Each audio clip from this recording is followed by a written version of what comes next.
Environment engineering मैं कई बार करा चुका, नहीं दोबारा रिकॉर्ड कर रहा हूँ क्योंकि हर बार कुछ ना कुछ अजीब सा हो जाता। तो हाँ, तो हम लोग कहाँ थे। इन्वायरमेंट इंजीनियरिंग के 4 हिस्से होते हैं, ठीक है। Water supply, waste water, solid waste और एयर एंड वाटर पॉल्यूशन, उसका मैनेजमेंट, ठीक है। वाटर सप्लाई आप कैसे कर रहे हो, फिर जो वेस्ट वाटर क्रिएट हो रहा है उसको आप कैसे मैनेज कर रहे हो, सॉलिड वेस्ट को कैसे मैनेज कर रहे हो, ये भी इन्वायरमेंट का हिस्सा हुआ ना, और एयर एंड वाटर पॉल्यूशन को आप कैसे मैनेज कर रहे हो, ठीक है। इसमें एक बड़ा हिस्सा होता है वाटर सप्लाई का, जो हम लोग अभी डिस्कस करेंगे कि उसमें क्या क्या पढ़ना है। पहली बात आती है भाई सोर्स की। सोर्स क्या है? सोर्स रिवर हो सकती है, पॉन्ड हो सकता है, आप जहाँ से भी वाटर को सप्लाई करते हो, वाटर सप्लाई के लिए रॉ वाटर सप्लाई करते हो, तो वो हो गई सोर्स। यील्ड कितना है, कितना आपका यील्ड है, कितना सप्लाई हो पा रहा है वगैरह वगैरह, ये आपकी yield. Design of Intex, Intex जो आप इंटेक कर रहे हो उसका डिज़ाइन कैसे करोगे, कॉन्ड्यूट्स। एस्टिमेशन और डिमांड, जो आप घरों में पहुँचाओगे तो उसका डिमांड कितना है, डोमेस्टिक डिमांड कितना है, इंडस्ट्रियल डिमांड कितना है, इंस्टीट्यूशन डिमांड कितना है वगैरह वगैरह। फिर आता है वाटर क्वालिटी स्टैंडर्ड। आप जो वाटर पहुंचा रहे हो घरों में, वो बुरा तो नहीं होना चाहिए। जो पानी पहुंचा रहे हो बुरा हो तो लोग पियेंगे नहीं। तो वाटर की क्वालिटी क्या है, उसका स्टैंडर्ड मेंटेन किया जा रहा है, नहीं किया जा रहा, वो सब वगैरह वगैरह आप कैसे पढ़ेंगे।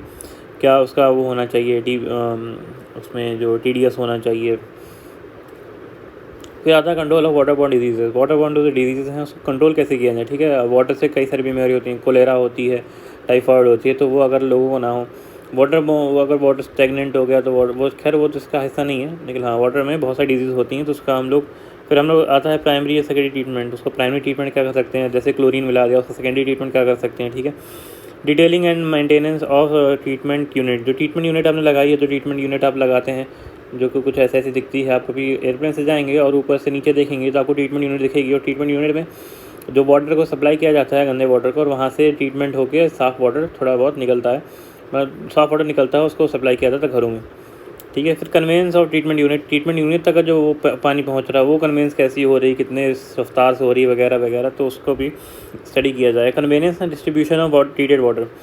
जो वाटर इधर ट्रीट हो गया, ठीक है, जो वाटर ट्रीटमेंट प्लांट में ट्रीट हो गया, वो घरों में कैसे जाएगा, घरों में जाएगा कि नहीं जाएगा, कहाँ जाएगा, कैसे कितना ट्रीट होके जाएगा, कौन सा वाटर घरों में जाएगा, कौन सा वाटर इंडस्ट्री में जाएगा, तो वो भी यहाँ।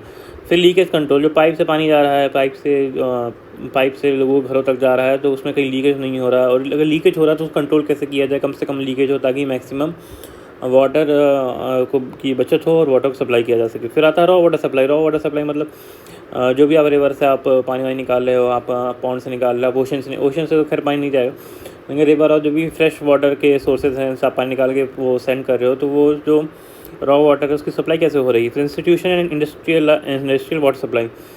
इंडस्ट्रीज और इंस्टीट्यूशन की वाटर डिमांड जो है वो घरों से अलग होगी, तो उसको हम लोग कैसे मैनेज कर रहे हो, तो ये भी हम लोग इसमें पढ़ेंगे, ठीक है। तो ये है पूरा सिलेबस जो हमने अभी देखा, ओके। आप चाहे तो नोट कर लें, नहीं नोट करें तो कोई बात नहीं है, ये कोई नोट करने वाली बात नहीं, बस आप एक समझ जाएँ कि पढ़ना क्या है, ठीक है। आप इन्वायरमेंट इंजीनियरिंग शुरू कर रहे हैं, उसमें आप सबसे पहला पार्ट वाटर सप्लाई पढ़ेंगे, तो उसमें क्या पढ़ेंगे आप, ठीक है। उसके बाद अब वही वेस्ट वाटर मैनेजमेंट, जो वेस्ट वाटर की मैनेजमेंट है वो पढ़ेंगे। फिर आप सॉलिड वेस्ट मैनेजमेंट पढ़ेंगे, तो वो सब में क्या पढ़ेंगे, तो वो एक आपके दिमाग में आउटलाइन बनना ज़रूरी है कि आप यहाँ पढ़ रहे हैं, ये पढ़ रहे हैं, और आपको इतना और पढ़ना है और ऐसे ऐसे पढ़ना है। इसके लिए सिलेबस को समझना ज़रूरी होता है।